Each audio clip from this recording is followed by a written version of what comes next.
Perfect. Yay. Do you have off tomorrow too, Jody, or is it just today? Just today. Okay, that's same with me. Mhm. Yeah, we're not lucky like Angelica. Yeah, I have off tomorrow. I'm like, thank God. Yes, I'm jealous. We've had too many snow days. Yeah. I know. I do feel like it was nice having that time off with the snow days, but now it's like trying to play catch up and get everything done. Yep. All right. Well, I was looking at the questions from the discussion, and it looks like that we can talk about different situations where like we've used data, and kind of like where it was collected, what did it show, and what did it impact. I'll try not to like repeat too much of what I've said in like previous videos, but I am doing right now, I'm in the process of writing referrals for some of my students.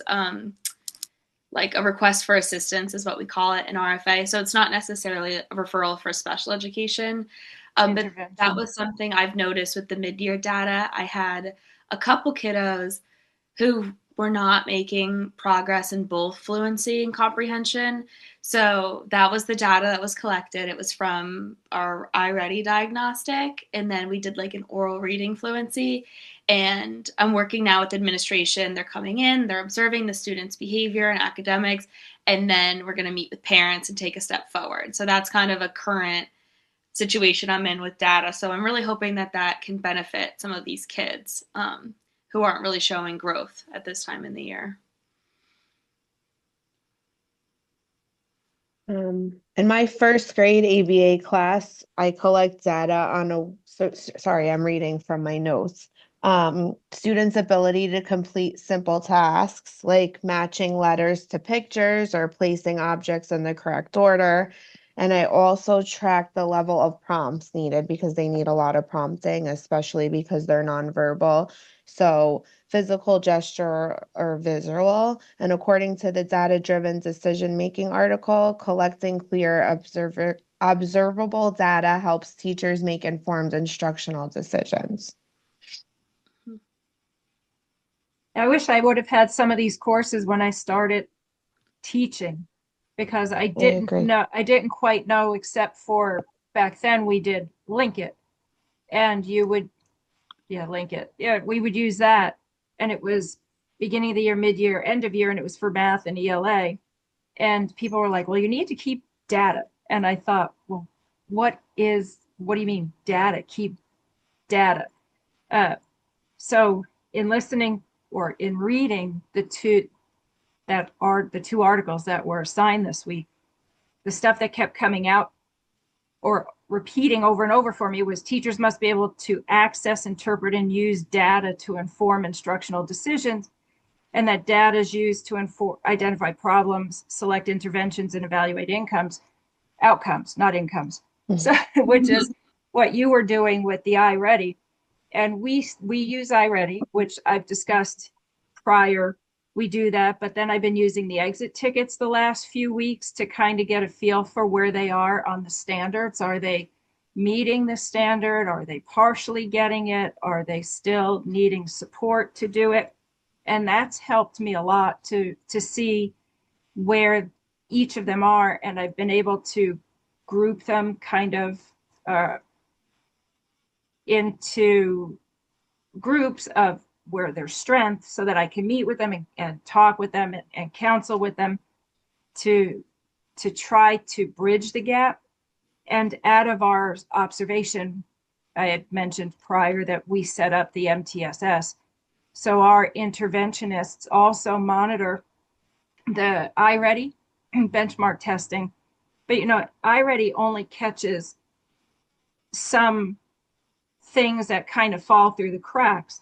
So, for instance, I have a little guy who is iReady showed that he was near level in his reading.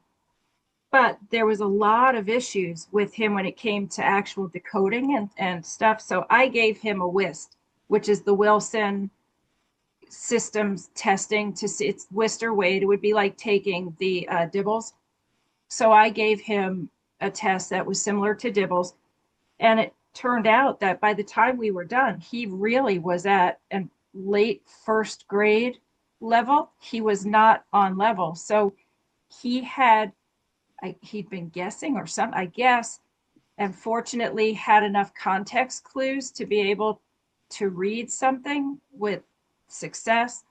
But when he had to put it all together, that level of skill was not there. So some of these benchmark tests are great for one thing, but they're not good for the whole umbrella of things that can fall through the cracks.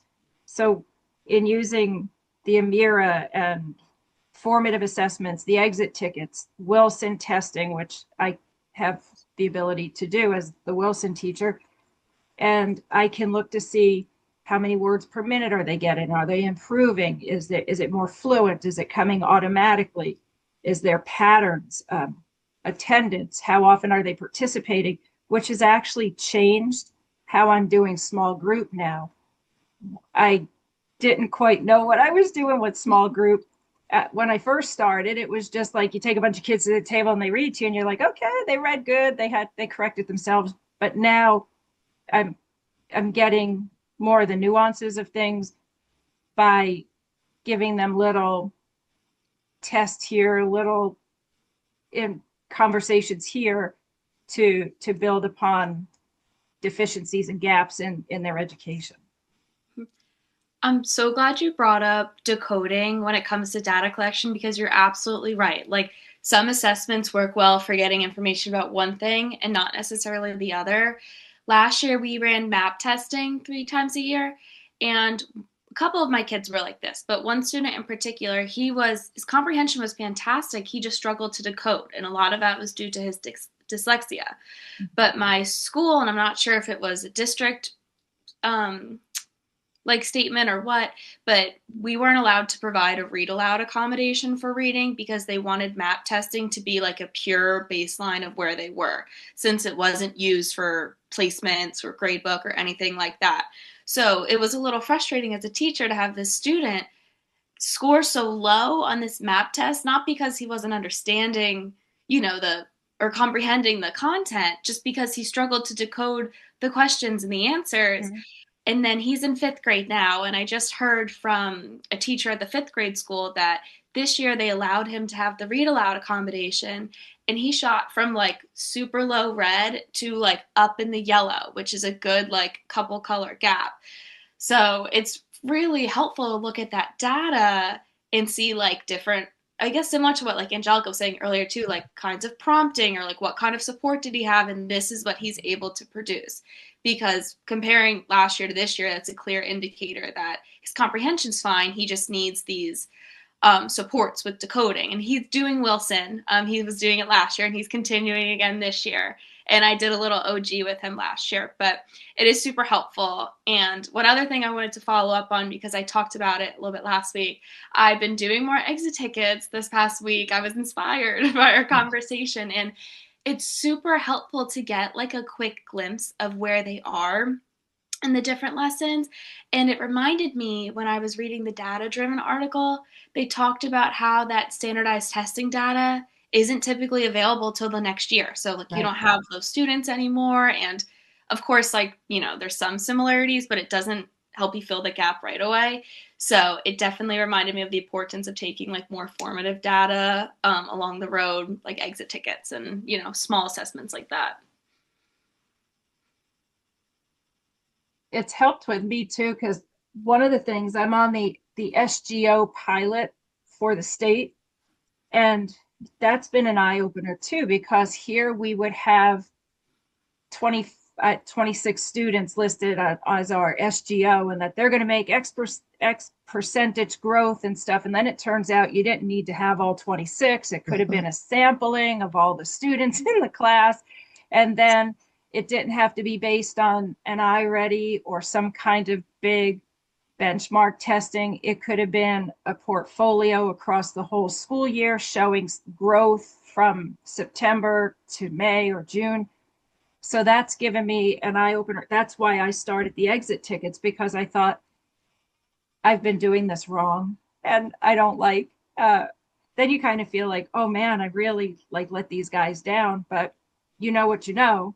And now, in light of learning more, it's changed how I'm actually doing and collecting data across the board. So instead of saving everything, it's I'm taking one specific thing each month from a math or a writing to show that there's actual growth and they're on trajectory for meeting their growth benchmark for themselves in this area, which happens to be my SGO as well.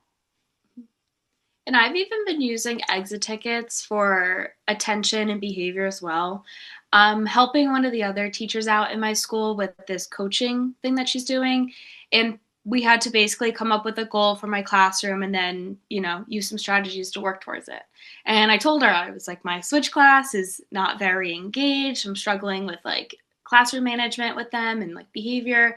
So what we decided to do was we're going to focus on having the kids evaluate like themselves, like, was I engaged, was I focused, was I my best self, was I like kind of like focused but a little bit off task, or was I out of it today. And I gave them like a baseline assessment like right away, and then I've been doing these kind of like check-ins with them throughout the class, and then they've been filling out exit tickets like once every few days. And so it is really cool thinking about how, yes, we can absolutely collect data on academics, but also having the students self-assess their own behavior can be really important as well, especially for, I'm sure, like in the ABA classroom, your data might look a little bit more like behavior based or less specifically like on each like academic standard. It's true. Yeah, exactly. Which actually ties into that second question. It's what does the data show? Well, if we're only doing testing 3 times a year, then by the time we test again in mid-year, that's a lot of a gap between first testing at the beginning of the year and end of year and trying to now suddenly bridge the gap where if we're doing it all along with little exit tickets or even I came across this champs. It's kind of communication, activities, movement, because I have a very busy, chatty group.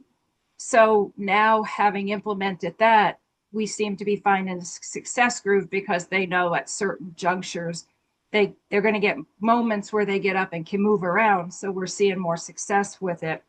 But one of the things that one of the articles said was data can reveal patterns of student performance that may not be apparent through observation alone.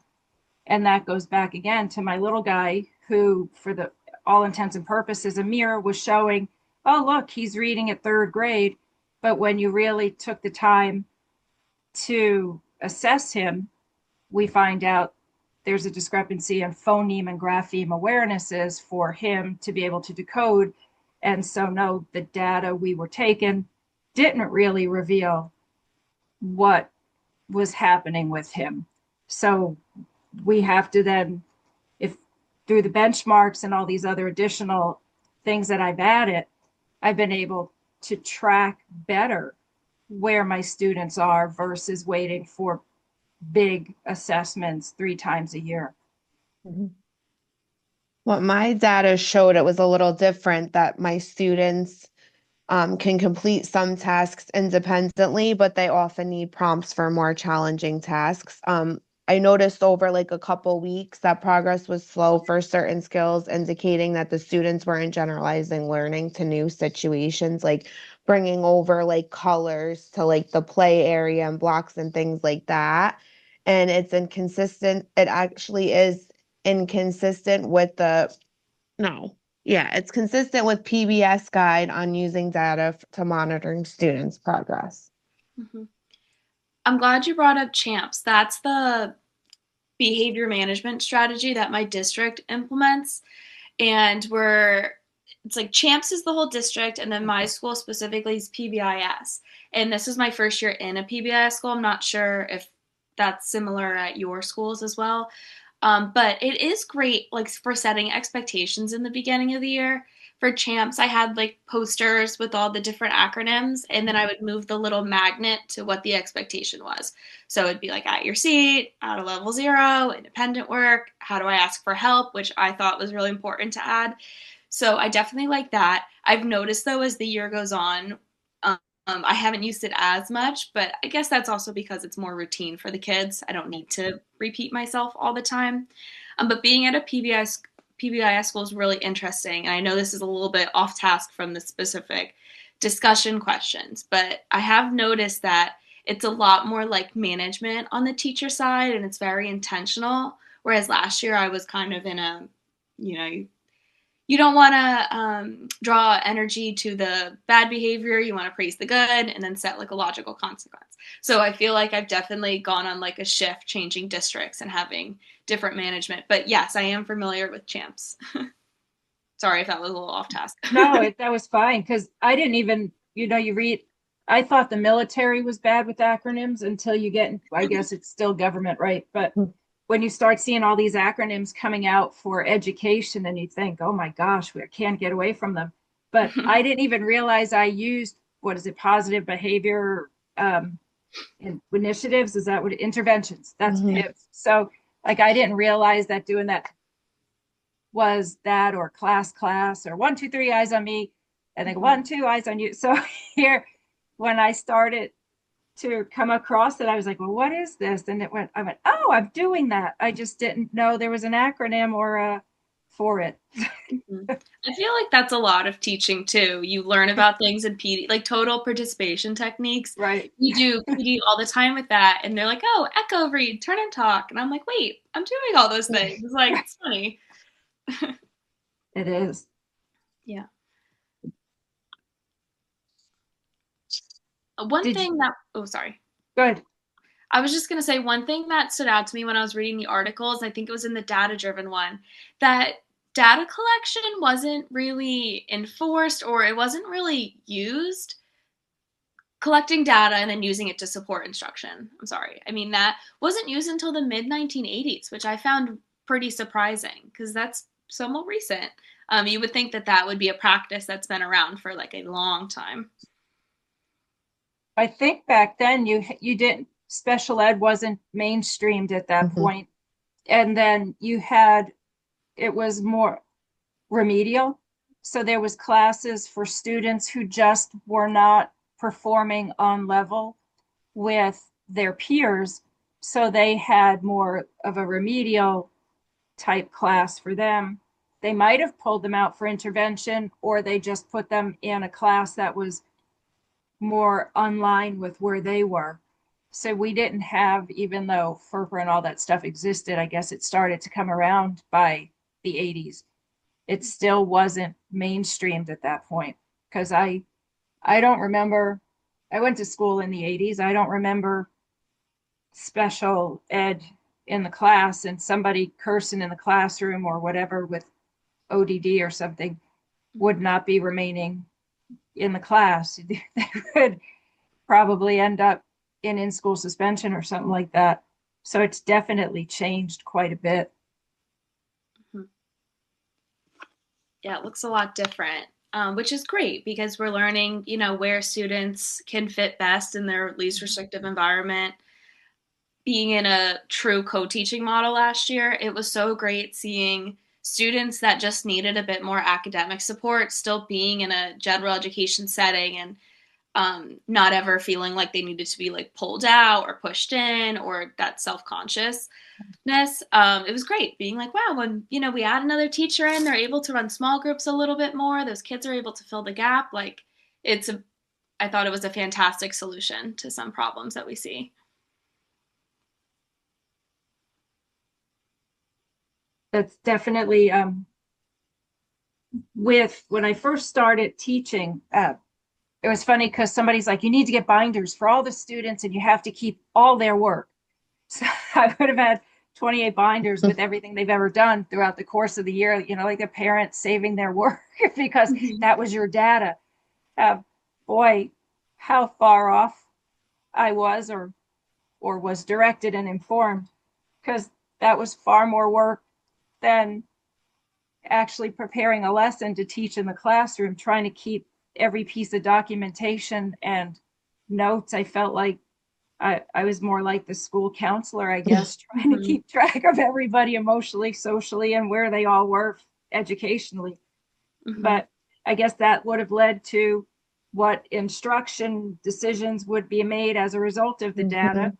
Well, in that case, it's overwhelming because it's too much data. And what exactly am I trying to show with all of this stuff? Because the one quote that I really liked, I wrote it down, was effective data use requires adjusting instruction to better meet identified student needs.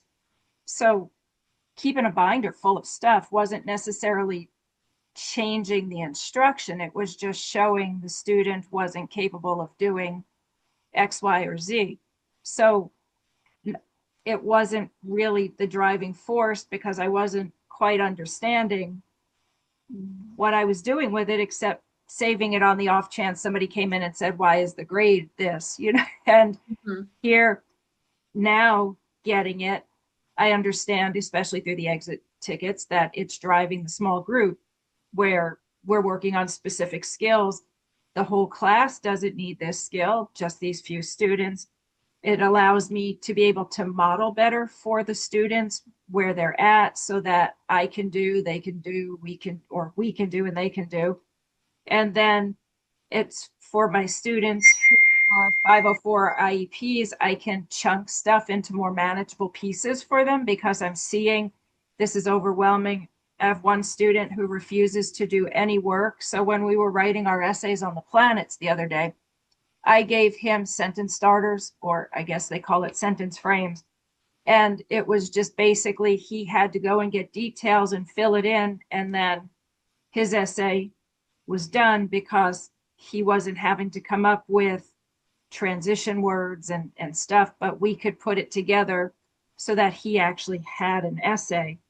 Uh, and out of there, he finally said, oh, I get what I'm supposed to be doing, which was nice to hear because he'd been struggling all along. One thing I found that helps me with chunking assignments, and I tried it out this past unit, and I only did it because we had a technology themed unit. So I was like, yes, let me try it on the computer. And I know that there absolutely needs to be a balance between pen and paper and computer work.